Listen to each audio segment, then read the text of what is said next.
Добре дојде во студио за Андре Жерновски, градоначалник на општина Центар.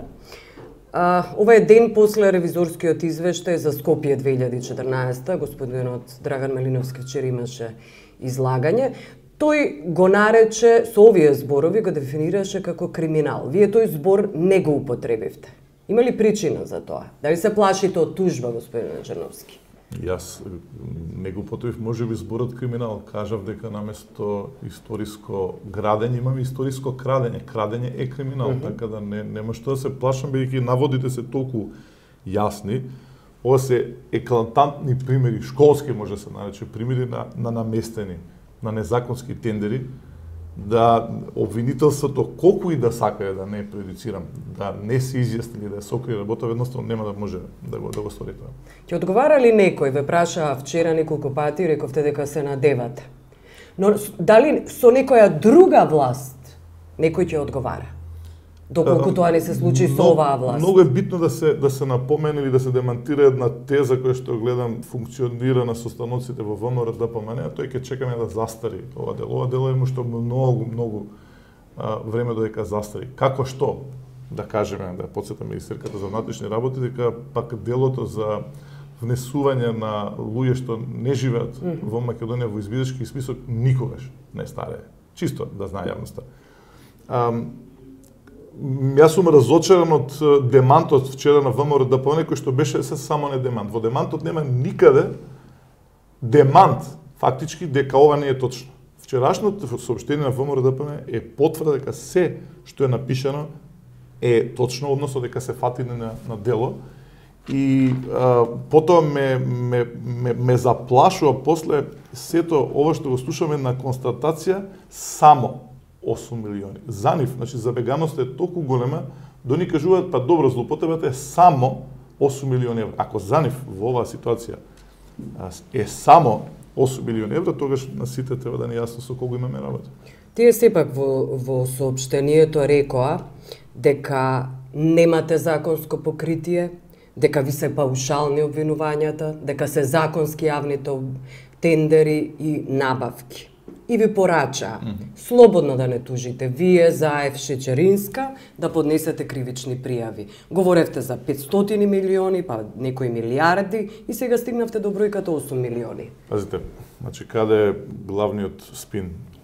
Јас можам да дадам отчет за она што се работело преку општинен центар. Самите кажа на нивната пресконференција која што беше одржана после изборниот пораз, бидејќи беше јасно дека ќе влезам со отчетот. Дека изнесува набавките некаде, се што одло преку општинен центар е околу 50 и нешто милиони евра. Другиот дел, за да дојдеме до тие 300-400, они самите потврди дека е 300 милиони, јас се сомнам лично дека е над половина милиарди евра. За да дојдеме до тие податоци ќе треба да влезе некоја друга власт, како што при смена на власта во општинен центар можевме да дојдеме до тие документи, никош немаше да дојдеме до овие наоди, ги немаше овие наоди во нивниот отчет, така за да дојдеме до тие податоци за целата сума колку изнесува или какво е злоупотребата, тогаш ќе мора да има промена власта на централно ниво. Еве, ако ни сака такво нешто, ова е најдобра покана на изборите што предстојат и што најверојатно ќе бидат и како водени парламентарни избори, ова е одлична најава да го искористиме се. Не е прецизно, не е јасно. Чии се злоупотребите? Кои се луѓето кои стојат зад овие криминали, како што ги нарекувате? Дали се работи за државниот врв, односно за владата, врвот во владата, дали можеби во општината? Ова е направено преку луѓе кои што работат во општината. Јас и на првиот сегмент, при првата информација, кога беше при првиот дел од отчетот, кажав дека има едно друго дело, кое што мора се третира, го повикав обвинителството, повторно ќе го повикам обвинителството, да го третира и оно дел кај што имаме направено подстрек од страна на Министерството за култура, за да се извршат овие действија. Во кој смисол? Во смисол, прво, самото префрлање на пари, потоа на рачките. Се гледа преку ово извештај зошто е избрана да биде општинен центар. Прескокнато е собранието републичко, се замислено да оди преку општинен центар, да одговараат други луѓе. И тоа, пазете, Јас и вчера кажав, освен тоа го имаме судот на граѓаните, на кој што јасно име од каде доаѓале овие наредби. Кога ќе се отвори, се надам ќе се отвори еден истрага, лесно ќе може при сослушување на тие луѓе да дојдеме до вистинските центри на моќ кои што го имаат нарачено целиот тој проект. Ги поканив и премиерот и министерката за култура да дојдат на пресконференцијата, не до. Јас до ден денеска не слушнав реакција на премиерот. Вчера прашав, можеби не знаел. Еве, да бидеме наивни дека можеби тој навистина не знаел како се местеле тендери. И очекувам реакција од него. Она што е битно со овој мал сегмент од целиот проект Скопје 2014. Мал е затоа што јас можам само да дојдам документите кои што поделе преку општен центар. Тоа е само за изведбата на 11 споменици, откривме разликата дека била 8 милиони евра. Тоа е фантастична сума. Она што е битно што се откриени две работи. Втората ќе почнеме што откриена шемата, како се правени парите и како се избрани фаворизирани фирми. Вчера дознавме дека всушност за фирмата Маринели и за другата фирма Базанти всушност имаме и собственик. Како били исклучувани други фирми? Како по истекување на рокот вметнати се дополнително вон законот банкарски гаранции и така натаму и така. Значи откривме шемата како се работело. И она што е најважно. Тоа е првото. Луѓето има на почеток еден позитивен став, не сите се разбира, нека бидеме 50% од 60% од тие што го анализираат ова. Околу Скопје 2014 се водеше сметка според нив за патриотизам. Овде станува јасно дека нема ништо од патриотизмот. Ова е еден клептопатриотизам, користејќи го патриотизмот, всушност секој нов споменик е правен за да се направат пари. Разликата која што ја откривме кај Методија Андонов Ченто, помеѓу првата фирма, повторно се разбира цело време Маринели, и втората, РЖ Институти Скопје, е фантастични 227%. Не, се извинувам, тогаш е Занела, исто од Италија. 227% има разлика. Оштетен е буџетот на општен центар, односно граѓаните, со тоа што избрано... Во евра колку е тоа?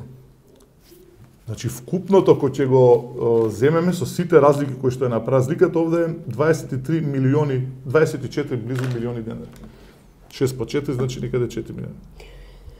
Бивте директно обвинати вчера, синоќа, од еден од основачите на плошта Слобода, Никола Мумавски, жестоки критичари се тие на Скопје 2014, се разбира и тој. И тој ве обвини дека вашите сојузнички медиуми, оние кои ги финансирате, порталите, напиша тој на Facebook, пренеле погрешна информација.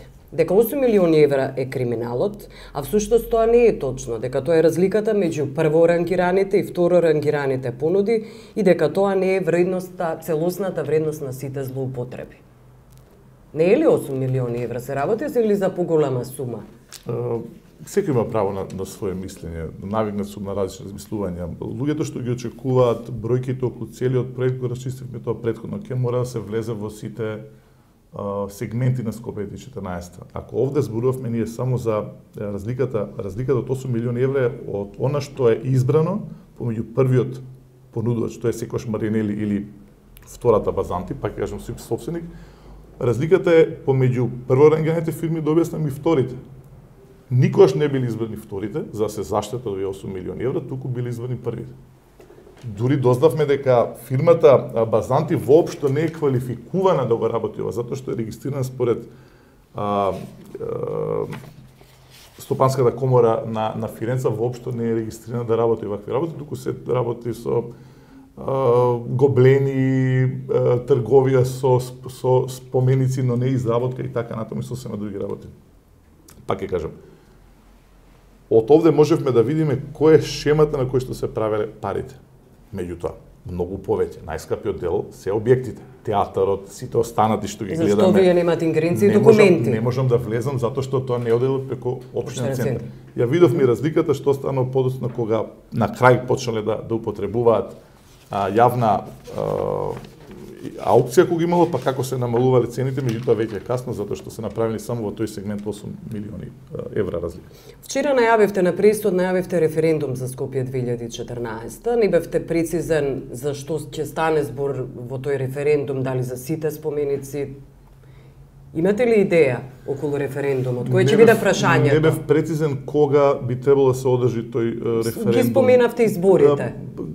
Го размислувам кој е логичкиот термин кога може. Јас ќе бидам обвинет нормално, знам, уште сега ќе бидам обвинет како повторно сакам да се трошат пари или како да се тоа најбитните пари покрај овие што се потрошени. Ако е така, сериозно размислувам, треба и на пошироко тело да го разгледаме тоа, дали е најпогоден момент изборите да се одржи сето тоа. Што значи? Што почеток кажав дека референдумот би се однесол за дислокација на спомениците. Јас можам моја ингеренција да ги прашам граѓаните на општинен центар. Тука да завршам. Сите споменици? Сите. Ќе видиме што ќе излезе од евентуалното изјаснување на граѓаните, затоа што многу ми е битно една работа да се објасни. Цело време зборуваме за општинен центар. Не се ова пари на граѓаните само на општинен центар. Ова се пари на сите граѓани на Република Македонија. Но јас можам, имам ингеренција во момент, би таа функција извршам, да направам референдум во границите на општинен центар. За сите ли споменици? За пак сите, па да видиме кој потоа се отвори на јавна расправа, кој каде да се дислоцира. Видовте, можеби, видовте дека ниту денеска во интервјуто, ниту вчера не влегам во сегментот дали е тоа кич, дали ни се допаѓа или не. Тоа е една друга дискусија. Моето лично мислење, за жал се согласувам со Еве Шпигел што напиша дека се работи за град кој што тоне во кичот. За мојот нашиот триумфален кич. За жал, овде се работи за тоа да се открие кои се вистинските намери. Нема ништо од патриотизмот, сосема друг бил мотивот. Ми премолчевте еден коментар на Никола Наумовски дека имате портали кои вие ги финансирате. Пазите, општинен центар се рекламира во порталите во Република Македонија. Од две причини. Јас ветив транспарентност и можеби најголемата, сакам да бидам искрен, значи јас немам никаков пристап, тоа сите го знаат, или најголемиот дел од граѓаните, до медиумите. Сите проекти што ги правам, отварање на градинка, отворање на спортски сали, да не зборам фасади и така. Не, дали сте директен финансиер на некој портал? Тоа е прашањето, не се на реклами. Гледате, се што се работи преку општинен центар, во истиот момент го анализира Министерството за финансии. Јас го знам тоа, сакам и сега да им го пренесам. Знам дека документите се анализираат. И не ми пречи, напротив, мене тоа ми е дополнителен мотив за дополнително внимание за се што се работи.